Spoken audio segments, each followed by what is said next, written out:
அவர் வீட்டு கல்யாணத்துக்கு வர்ற ஃபாரினர்ஸ்க்கு வந்து இமிகிரேஷன் கிளியரன்ஸுக்காக இதை கொடுத்தது யாரு? AAI, airport authority of India. அதோட ஹெட் யாரு? கோபால் ஐயங்கார்னு சொல்லி ஏர் டெக்கான ஆரம்பிச்சு ₹1 ஃபிளைட் விடுறேன்னு சொல்லி ஏமாத்தி அதுக்கு பேங்க்ல 5000 கோடி ரூபாய் கடன் வாங்கி அந்த கடனை இவரால் கட்ட முடியாதுன்னு சொல்லி விஜயமலையாவை மிரட்டி அந்த கம்பெனியை வாங்க சொல்லி விஜயமலையாவை கடன்காரனாக்கி அந்த ஆளு வெளியூர் காமிச்சிட்டாங்க. நமக்கெல்லாம் தெரிஞ்சது என்ன? விஜயமலையா கடன் வாங்கிட்டு வெளிநாடு போயிட்டாருன்னு நினைச்சிட்டு இருக்கிறோம். அதை கடன்காரனை ஆக்குனது யாரு? இப்ப ஏர்போர்ட் அத்தாரிட்டி ஆஃப் இந்தியாவோட டைரக்டரா இருக்கிறவர் அவர் தான் அனுமதி கொடுத்தது. அவர் தான் ஏர் டெக்கான ஆரம்பிச்சது. ஏர் டெக்கான ஆரம்பிச்சு அவருக்கு இருக்க கிளவுட்டை வச்சு பேங்க்ல பூரா கடன் வாங்கி ஒரு 5000 கோடி ரூபாய் கடனை வாங்கிட்டாரு. நஷ்டம்ட்டாரு. அது அவர் வாங்கி வச்சிருந்தது பூரா ஃபிளைட் கூட கிடையாது. அது பூரா கார்கோ ஃபிளைட். கார்கோ ஃபிளைட்னா நம்ம இப்படி உங்களுக்கு எளிதா புரியுற மாதிரி சொல்றேன். நம்ம கோயம்பேட்டில் பார்த்துருப்பீங்க, ஆட்டோலயே பின்னாடி ட்ரக் மாதிரி வெறும் லக்கேஜ் மட்டும் ஏற்றிட்டு போகலாம். அது மாதிரி ஒரு குட்டி ஃபிளைட் அது. நான் உங்களை இவங்க வந்து ஏர் பஸ்ன்னு சொல்றாங்க, அவர் ஏர் ஆட்டோவில் கூட்டு போறேன்னு சொல்லி ₹1 டிக்கெட்னு சொல்லிட்டு அந்த ₹1 டிக்கெட்டும் சும்மா சீட் ரிசர்வ் பண்றதுக்கு தான். அப்புறம் ஃபியூல் காஸ்ட்னு ₹1000 கட்டணும். அப்படி இப்படிலாம் ஏமாத்தி கடன் வாங்கி எல்லாம் நஷ்டமாகி முடிச்ச உடனே நஷ்டமான கம்பெனியை இவரால் கட்ட முடியாதுன்னு சொல்லி அவருக்கு இருந்த கிளவுட்டை வச்சு என்ன பண்ணாங்க, மல்லையா தலையில கட்டிட்டாங்க அந்த கம்பெனியை. நம்ம பார்த்தோம் சூரரை போட்டு படத்துல வந்து வேற மாதிரி காமிச்சிருப்பாங்க. என்னவோ மல்லையா வந்து அந்த கம்பெனியை வாங்க ஏமாத்தி மிரட்டி வாங்க ட்ரை பண்ண மாதிரி காமிச்சு வச்சிருப்பாங்க.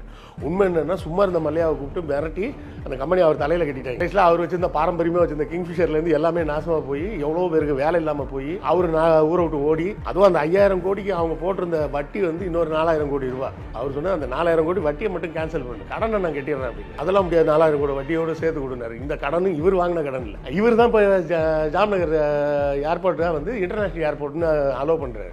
நம்ம பெரம்பூர் இண்டஸ்ட்ரியல் எஸ்டேட் இருக்கலாங்க, ஒரு வாரம் யாரும் அது உள்ள போக கூடாதுன்னு சொன்னா எப்படி இருக்கும்? இதுக்கு நமக்கு ஏற்கனவே உதாரணம் இருக்கு. நம்ம அம்மையார் ஜெயலலிதா 91-96 காலகட்டத்தில் என்ன பண்ணாங்க, மொத்த சென்னையை பிளாக் பண்ணி ஒரு கல்யாணம் பண்ணாங்க. அப்ப இந்த மாதிரி விஷயங்கள் எல்லாம் நாம வந்து மீடியால கொண்டாடக்கூடாது. கொண்டாடுறது மிகப்பெரிய தவறு. அவங்க கலந்துக்கிறது மட்டும் இல்ல, அதை ஒரு நியூஸ் வேல்யூன்னு நினைச்சு எடுத்துக்கிட்டு அதை ஒரு பெரிய கவரேஜ் கொடுக்குறாங்க மீடியால. பாதி மீடியா அவர் தான் வச்சிருக்காரு, அம்பானி தான் வச்சிருக்காரு. அது ஒரு புறம் இருக்கட்டும்.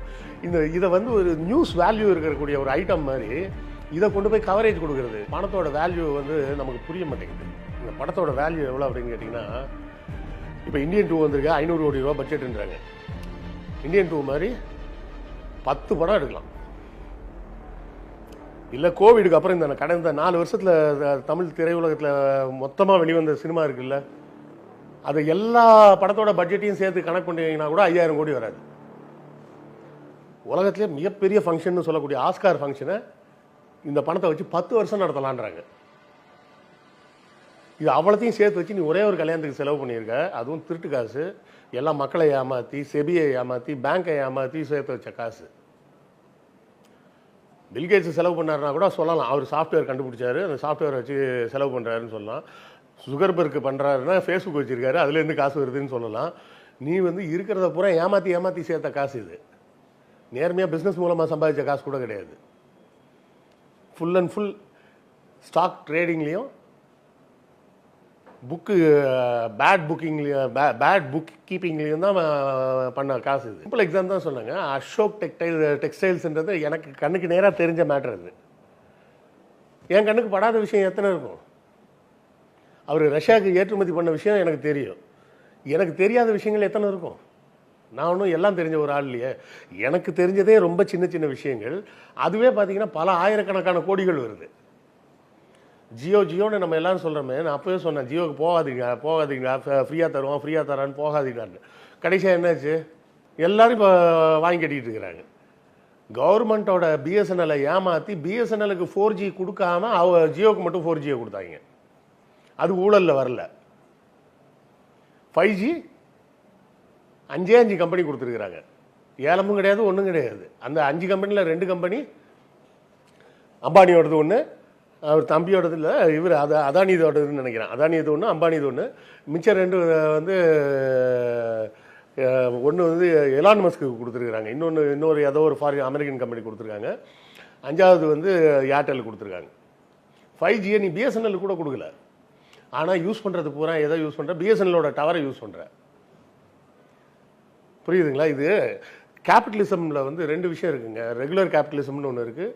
ரெகுலர் கேபிட்டலிசம்னா ஒரு பிளாட்ஃபார்மை ஓப்பன் பண்ணி கொடுத்து அதில் எல்லாரும் உள்ள வா அப்படின்னு சொல்கிறது. வந்தால் எல்லா கம்பெனியும் போட்டி போடுவாங்க. போட்டி போடும்போது மார்க்கெட்டில் ரேட்டு குறையும். இதை ஆர் ஆசா செஞ்சார். செஞ்சால் 2G ஊழல்னு தூக்கி அந்த அளவு உள்ள வச்சிட்டாங்க. அவர் வந்த காலத்தில் தான் ஏகப்பட்ட கம்பெனிஸ் வந்தது. இப்போ அந்த கம்பெனிலாம் எங்கே போச்சு? எல்லாத்தையும் சாப்பிட்டாங்க. சாப்பிட்டு அதான் சொல்லணும், இப்போ ஏலம் விடாமல் 5 கம்பெனிக்கு 5G கொடுத்துருக்கீங்க. அப்போ என்ன ஆகும்? இந்த 5 பேரும் ஒரு சிண்டிகேட் ஃபார்ம் பண்ணிவிட்டு அவன் ரேட் ஃபிக்ஸ் பண்ணுவான்.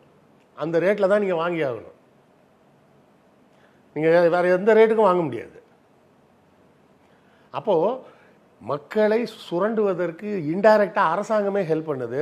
அவன் மக்களை சுரண்டி கோடிக்கணக்காக பணத்தை ஏமாற்றி சேர்த்து வச்சுக்கிட்டு அந்த காசில் இவ்வளோ செலவு பண்ணுறான் அப்படின்னா அதை பார்த்து நம்மலாம் வெட்கி தலை குனியணும். நம்ம என்ன மன்னராட்சி காலத்திலையா இருக்கோம்?